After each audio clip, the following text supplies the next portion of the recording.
Pinangunahan ng Mines and Geoscience Bureau o MGB Region 1 ang pagpapatupad ng mga inisyatibang naglalayong protektahan ang kalikasan, kabilang na ang kampanya kontra plastic pollution at pagtukoy sa mga lugar na delikado sa kalamidad.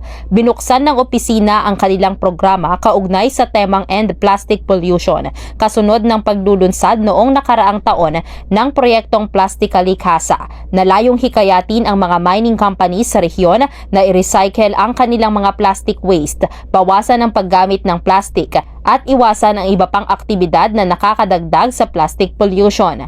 Ayon kay Engineer Carlos A. Tayag, Director ng MGB Region 1, nagsimula ang inisyatiba sa mismong mga kumpanya at kasalukuyang isinasagawa sa pakikipag-ugnayan ng ahensya sa iba't ibang stakeholders sa sektor ng pagmimina.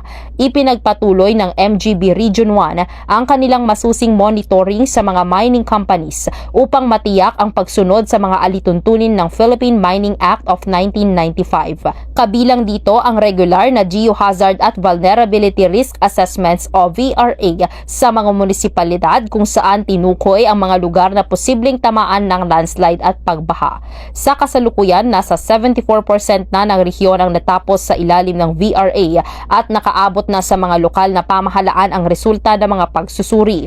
Pinalalakas din ng ahensya ang kanilang water assessment sa harap ng mataas na antas ng kakulangan sa tubig ng Region 1. Nagbibigay ang MGB ng datos tungkol sa mga posibleng mapagkukunan ng groundwater upang makatulong sa mga LGU sa pagtugon sa water scarcity. But definitely we will not allow things na hindi natin na monitor which affects our environment. And in line with this, our office has already launched, in line with the theme of this year's End Plastic Pollution.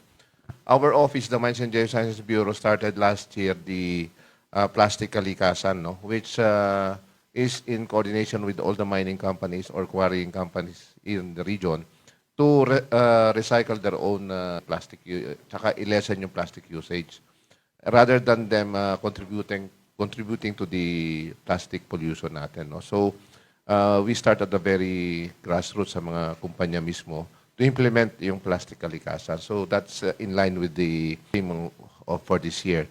Also, our office continually monitors the quarrying activities in the region, that they are complying with the rules and regulations as stipulated in the Mining Act of 1995. In addition, our office also conducts geohazard assessment, no? Ang MGB po kasi hindi lang po puro on mining activities to quarrying activities, but it also involves our geohazard assessment, no? So right now we are conducting vulnerability risk assessment in the different municipalities of the region, identifying potential areas which are highly susceptible to landslide or flooding. And these are already coordinated with the LGU. So we have already conducted an IEC. Nagka-IEC kami doon sa area para yung mga grassroots malaman nila kaagad ano yung unsafe areas sa kanila, no? So yung VRA natin of the vulnerability and risk assessment natin, na-accomplish po natin 74% of the total municipalities and cities of Region 1. So ang naiiwan na lang mga 32. However, since geology is a dynamic science, ano, palagi nagbabago yan, no? So we have to update our geohazard map. Last year, hindi nag-landslide dito, pero ngayon meron landslide. So we update our geohazard map, no? So we also conduct groundwater assessment. This is in line with our, yung tubig natin, alam naman natin, there's scarcity in water in not only in Region 1, but the whole of the Philippines as well. And Region 1 was initially identified as mataas ang scarcity ng water, no? So we conduct groundwater assessment sa mga munisipyo, and we give them data on where are the possible sources of groundwater.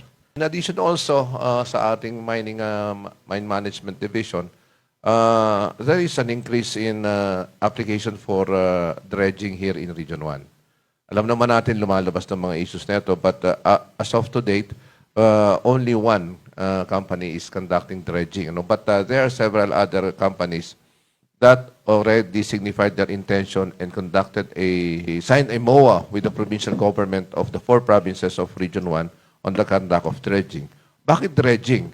Dahil kasi kung hindi natin i-dredge yung mga river systems natin, particularly yung mga mouth, then definitely magkakos ng flooding yan, eh. Kung wala nang dadaanan ng tubig palabas sa dagat, then definitely it would spread out, no? Affecting the local communities. Samantala, tumaas ang aplikasyon para sa dredging activities sa rehiyon. Ngunit sa ngayon ay isang kumpanya pa lamang ang aktibong nagsasagawa nito. Binibigyang diin ng MGB na ang dredging ay mahalaga upang maiwasan ang pagbaha sa mga river systems, lalo na sa panahon ng malalakas na pag-ulan. Sa kabuuan, nananatiling aktibo ang MGB Region 1 sa pagsusulong ng mga programang naglalayong protektahan hindi lamang ang kalikasan kundi pati na rin ang komunidad sa rehiyon laban sa mga banta ng kalamidad.